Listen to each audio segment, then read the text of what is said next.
ஒற்றுமை அரசாங்கத்தில் அமானா கட்சியும் PKR கட்சியும் வெறும் தலையாட்டி பொம்மைகளாகவே இருக்கின்றன என்றும் உண்மையில் ஜாசிகாவும் அம்னோவும் தான் அரசாங்கத்தை வழிநடத்துவதாகவும் அம்னோ உச்சமன்ற உறுப்பினர் நூர் ஜஸ்லான் முகமது தெரிவித்துள்ளார். அமானாவும் PKRம் வெறும் பயணிகள்தான் என்று குறிப்பிட்ட அவர், ஜாசிகாவும் அம்னோவும் தான் உண்மையில் விமானத்தை செலுத்துகின்றன என்று அவர் தெரிவித்தார். கடந்த சில நாட்களாக அமானாவும் PKRம் தங்களுக்குத்தான் அதிக அதிகாரம் இருப்பது போல் காட்டிக்கொள்கின்றன. உண்மையில் ஒற்றுமை அரசாங்கத்திற்குள் அவர்களுக்கு எந்த ஒரு பெரிய அதிகாரமும் இல்லை. குறிப்பாக ஜொகூரில் அக்கட்சிகளுக்கு செல்வாக்கு எதுவும் இல்லை என்றாலும் பதவிகளையும் அதிகாரத்தையும் அவர்கள் கோரி வருவதாக ஜஸ்லான் குறிப்பிட்டார். வாய்ப்பு கிடைக்கும் போது எல்லாம் தங்களை பெரிய கட்சிகளாக நினைத்துக் கொண்டு அமானாவும் PKRம் கூடுதல் தொகுதிகளை கோருகின்றன. அவர்கள் வெறும் விமான பயணிகள் போன்றவர்கள்தான். உண்மையில் விமானத்தை செலுத்துவது ஜாசிகாவும் அம்னோவும் தான் என்று அவர் குறிப்பிட்டார். கூடுதல் தொகுதிகளை கேட்டு அலையும் அமானாவையும் PKRையும் கண்டால் தமக்கு சிரிப்புதான் வருகிறது என்று அவர் வர்ணித்துள்ளார். இந்த ஆண்டு வடகிழக்கு பருவமழைக்கான முன்னெச்சரிக்கை நடவடிக்கையின் ஒரு பகுதியாக வடிகால் மற்றும் நீர்ப்பாசனத்துறை நாடு முழுவதும் 4619 வெள்ளப்பெருக்கு இடங்களை அடையாளம் கண்டுள்ளது.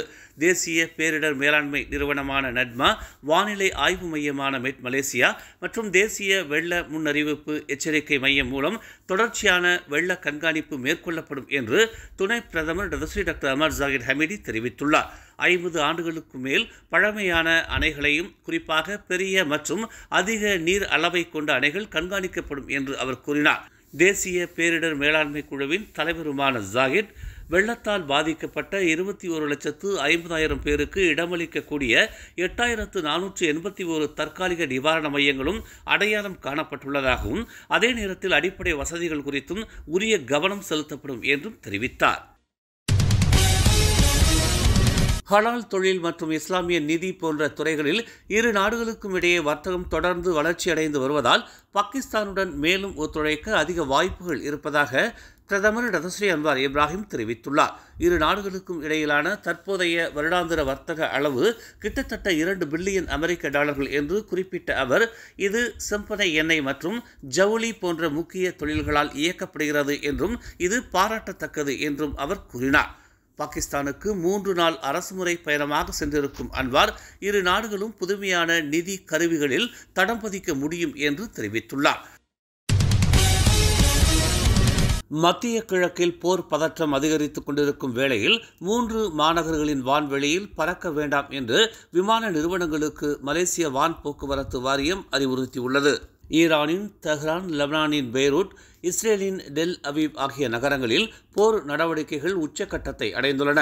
அந்நகர்களின் வான்வெளியிலோ அந்நகர்களின் அருகிலோ பயணச் சேவையில் ஈடுபடுவதற்கு முன்பு விமானிகளும் விமான நிறுவனங்களும் அங்கு நிலவக்கூடிய ஆபத்துகளை முன்கூட்டியே மதிப்பீடு செய்து கொள்ள வேண்டும் என்று அந்த வாரியத்தின் தலைமைச் செயல் அதிகாரி நொராஸ்மான் மஹ்மூத் குறிப்பிட்டுள்ளார். வடகிழக்கு பருவமழை தொடங்குவதற்கு முன்பாகவே நாட்டின் பல பகுதிகளில் கனத்த மழை பெய்து வெள்ளம் ஏற்பட்டிருக்கும் நிலையில் முன்னெச்சரிக்கை நடவடிக்கையாக தீயணைப்பு மற்றும் மீட்புத்துறையைச் சேர்ந்த 16,000க்கும் மேற்பட்ட ஊழியர்கள் தயார் நிலையில் நிறுத்தி வைக்கப்பட்டுள்ளனர். இவ்வாண்டின் மழை பொழிவு வழக்கத்தை விட சற்று மாறுபட்டதாக உள்ளது என்று தெரிவிக்கப்பட்டுள்ளது.